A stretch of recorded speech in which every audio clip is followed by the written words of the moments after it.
Young tiger NTR Trivikram combination లో రాబోతున్న God of war movie సందిగ్ధంలో పడిందని టాలీవుడ్ సర్కిల్స్ లో గుసగుసలు వినిపిస్తున్నాయి. గుంటూరు కారం తర్వాత అల్లు అర్జున్ కోసం కార్తికేయ స్వామిపై త్రివిక్రమ్ కథ సిద్ధం చేసి అనౌన్స్మెంట్ వీడియో కూడా విడుదల చేశారు.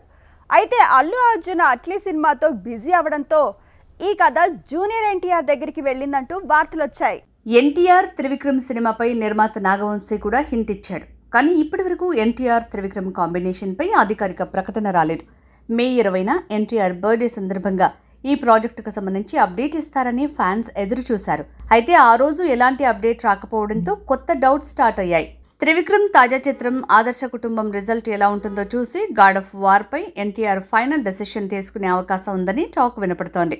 ఇంతకు ముందే ఎన్టీఆర్ త్రివిక్రమ్ కాంబోలో వచ్చిన అరవింద సమేత మంచి సక్సెస్ కొట్టింది. మరోసారి ఈ హిట్ కాంబినేషన్ రిపీట్ అవుతుందన్న టాక్తో ఫ్యాన్స్లో భారీ ఎక్స్పెక్టేషన్స్ కొనసాగాయి. కానీ ఇప్పుడు త్రివిక్రమ్ సైడ్ నుంచి అనౌన్స్మెంట్ వీడియో పనులు జరుగుతున్న ఎన్టీఆర్ నుంచి ఒక్క మాట కూడా రావటం లేదు. ఆదర్శ కుటుంబం రిజల్ట్ని బట్టి ఎన్టీఆర్ గాడ్ ఆఫ్ వార్ ప్రాజెక్టుని కన్సిడర్ చేసే ఛాన్స్ ఉందని టాక్. ప్రస్తుతం డ్రాగన్పై ఫోకస్ చేస్తున్నాడు ఎన్టీఆర్.